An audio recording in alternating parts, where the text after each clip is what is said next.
in conversation with Mr. Sunil Mittal, the founder and chairman of Bharti Enterprises. Thank you very much, sir. It's so good to meet you here at the World Economic Forum.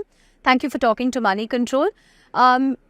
First, give us a sense of the mood that you're getting from both global clients, Indians that you've met here. What's on top of their minds? Because this is a crucial year. I think 60% of the world's population is going to be voting. A lot of people are talking about how that is a critical factor this election year. Well, that's certainly the topic of discussion which is coming up in almost all the key meetings. Lots of elections this year, and I think India's upcoming one in May is also attracting everybody's attention, although it's a pretty much kind of a deal where everybody recognizes where this election is likely to go. People are very excited about India's future growth in the next 10 years. The foundation that has been laid out in the last 10 years is now going to see a very beautiful edifice building on top of this. So I think everybody's excited about India, but yet there are concerns here in Davos around geopolitical issues. Ukraine-Russia situation still is hogging the limelight. The Middle East war is hogging the limelight. There are certain people who are being called pessimists, but equally there are, bright spots like India, which is full of optimism. And people are getting a lot of relief that there is at least a large part of the world which is growing at 6-7% and is likely to continue to do that in the next 10 years. So a mixed bag. I think from last year, the overhang of the war has only got more acute with the Middle Eastern situation. But everybody's working towards sorting it out. Right. In your answer, you mentioned that in India, elections not so much of a concern because more or less people expect continuity there. So is that the sense that, there will be a third term for the current government? And if that is, there will be a certain sense of policy continuity, stability if Mr. Modi is voted back? I think what do investors or business community, both domestic or international, like? Continuity is very important. Continuity of reform, continuity of investments in infrastructure, ease of doing business. And all that has been very well demonstrated in the last 10 years, increasing with every year. And I think more importantly, what people are recognizing is the sheer scale and ambition of India is so much different from the previous decades that is what is catching the attention of everyone. And if that was the case in the last 10 years, I think the hope and promise of India that there will be continuity, that there will be strong momentum towards acceleration of infrastructure growth and economic development is there. And that's palpable. And you can see we don't have to sell India anymore. People are drawing and getting attracted to us. People are wanting to talk about business in India. How should they invest? Where should they invest? What all they need to do? It's just a lot of excitement out there. And I think that gives you a very clear signal of where people's mind are in terms of where the next election is going. Right. Coming to telecom, will Airtel buy more spectrum in the upcoming auctions? Let's see, we have very small chunks of spectrum getting renewed. Only certain states. Yeah, so it's really, I think a large part of our spectrum pool was bought last time. This is a big chunk of spectrum we bought, including very large chunks for 5G. So I think barring minor participation of some renewable spectrum, I think there doesn't seem to be much need from our side. Right. How are OneWeb's launch plans panning out, sir? Well, we are ready. I think the northern part of India has been ready for some time. The southern preparations are going on, but we are still waiting for the market access, which is spectrum allocation, to be finalized. Thankfully, government has decided to give spectrum on an administrative basis, and rightly so, because where are we going to connect? In the oceans, high seas, deserts, mountains, forests, deep rural area where terrestrial networks can never reach. So it's good that we are going to make it more affordable, more importantly, more pervasive in those areas. Imagine that in the coming months, you raise your hand anywhere in the country and you can be connected. You can be having this interview deep down into the forest or up there in the Himalayas where there's no chance of a mobile network. I'm certainly looking forward to that, sir. Hopefully it will happen.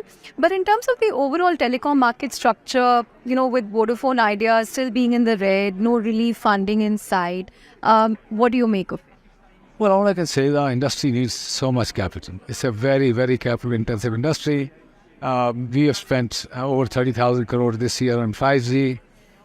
We have spent large amounts of money on 4G in the past. So a lot of investment is required. And they need to shore up their capital base. They need to get some investors. They need to get some more debt. You need serious capital to be in this business. And that sadly has not been the case for the last 2 or 3 years. Although they have bought some 5G spectrum, but you need to roll out network. So that could be, I would say, an overhang on the third operator. I wish them well. I've always said India, a size of a market, India should have 3 operators, but BSNL is coming up, thankfully. And the government is doing a lot to now roll out 4G there. Plans for 5G are afoot. So India will be served well. There will be enough competition. There will be choice for customers. The good news is India's tariffs remain one of the lowest in the world. Right. How aggressively is Airtel pursuing the fair share demand from OTT companies?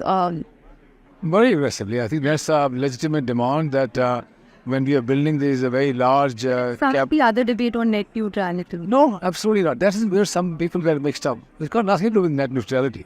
Net neutrality is that the access to net by the customers on the other side should be neutral. It will remain neutral. That's mandated in the law. You can't even break it. Nobody's saying fair share at the cost of net neutrality. Net neutrality is a given. On top of that, we talk about fair share. But that's got nothing to do with net neutrality. This is where I think that there's a deception going on. And sometimes the media falls for it and writes headlines. There's no correlation between net neutrality. Yeah, aggressive means wherever we can talk, we talk about it. The large 4-5 big consumers or guzzlers of the network capacity need to step up and contribute towards India's rural burden. I mean, why should the telecom operators who have a much lower ROCE at lower ARPUs be obligated to do everything? Right. Finally, sir, when can we expect Bharti Enterprises to start its SATCOM services through OneWeb? Any timeline that... We are ready. As I said, we are ready. Whenever we get the signal, we'll see us in the marketplace. Right. One thing that you're looking forward to in 2022 is macro trends, micro trades. Well, I think 5G industrial monetization is yet to pick up anywhere in the world. I hope by 24, before the end this year, there should be some solid use cases which come up and which are not selling pure bandwidth or ARPU game. It's selling solutions, industrial solutions where low latency is required, large capacity are required. So will we be able to get some use cases in our Indian hospitals, especially the rural ones, where you could do live robotic surgeries, you could manage the drones for agriculture, surveys, monitoring, spraying. So a lot of work is going on globally. I hope something strikes where you start to see the benefit of 5G. Final question, sir. I cannot but ask you about AI. It is the theme this time. And you know, a company like yours has vast data sets accumulated over many years, which actually places you in a very good position. How are you leveraging it across your company and how will you use it going forward? Well, I think it's a standard protocol that we have followed always. Tie up with the best, have partnerships, deep partnerships. We are almost all the time talking about AI. In the company, 5 internal products have already been launched, 15 are underway. Which go. Building your own LLM? I don't think so. We will. That's what there's an alliance being built amongst operators. We are a part of that alliance. 8-10 of us are joining hands, and the LLM model, India actually contributes a lot because given the population, the diversity. But we work with Google, we are working with Microsoft, we are working with all the leading AI companies to ensure that we embed them for our use and our customers' use. Ultimately, what do we want from it? Efficiency, accuracy, get networks better, response time faster, call centers, chatbots, and importantly, tuning of networks as the demand rises and falls in various parts of the country. We are actively engaged in those areas. That do we need to develop our own AI to compete with the other AI providers? No, that's not the ambition. Right. Final question. There's a joke going around on social media that these days more than WEF invitations, an invitation for the Pran Pratishtha at Ayodhya is more premium. Why do you think, there is so much of excitement around Ram Mandir? Is it something that you will go for? Well, I'm planning to be there.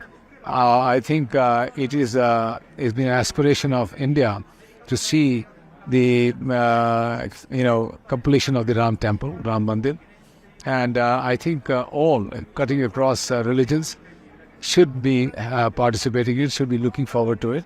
There's no comparison between where we are and that comes from your heart. You have to be there because you have your belief. Importantly, I think Ram Mandir also represents the goodness of India, the Ram Rajya, which really is not necessarily pure religion itself. but everything that can be captured in a good way for the country, for the people who live there, and for everyone. I think that's what that particular symbol represents. And apni apni asta and our own devotion towards it, everybody will go, with their own kind of attraction towards Ram. For me, I've grown up praying in the temple every morning when I wake up and go to work, and this is just an extension of that. Excellent. Thank you very much, Mr. Mittal, for talking to us.